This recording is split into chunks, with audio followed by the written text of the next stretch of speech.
হাঁটু ব্যথা বয়স বৃদ্ধির সঙ্গে সঙ্গে যে কারণে হাঁটুতে সবথেকে বেশি ব্যথা হয় এবং সবাই অনেক বেশি কষ্ট পান। হাঁটু ফুলে যাওয়ার জন্য হাঁটুতে ব্যথা, হাঁটু ভাঁজ হচ্ছে না, বসা থেকে উঠতে পারছি না, দাঁড়াতে পারছি না, নামাজ পড়তে পারছি না। এই সমস্যাগুলোর পিছনে হলো আর্থ্রাইটিস, যেটাকে আসলে যদি আমি সহজ করে বলি বাত। সেটা কেন হয়? কারণ হাঁটুর উপর একটা ক্যাপসুল থাকে, যে কার্টিলেজটা আস্তে আস্তে ক্ষয় হয়ে যায়, তখন হাড্ডির ক্ষয় শুরু হয়।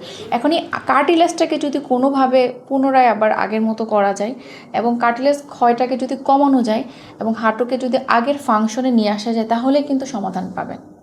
এখন হাঁটু ব্যথা কমানোর জন্য অনেকে স্টেরয়েড নিচ্ছেন, অনেকে অপারেশন করছেন, তারপরও ঠিক হচ্ছে না, এবং যখন শুনেন যে অপারেশন করতে হবে ভয় পাচ্ছেন। সো তারা আসলে খুব সিম্পলভাবে হাঁটুর চিকিৎসা করতে পারেন ওজন থেরাপির মাধ্যমে।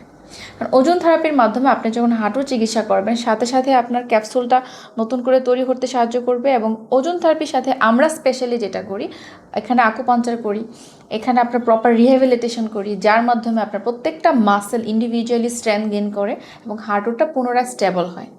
সো হাঁটু ব্যথায় কষ্ট পেলে কোনো রকম দুশ্চিন্তা নয়, সঠিক কারণ জেনে সঠিক চিকিৎসা করার আপনি অবশ্যই হাঁটু ব্যথা থেকে মুক্তি পাবেন।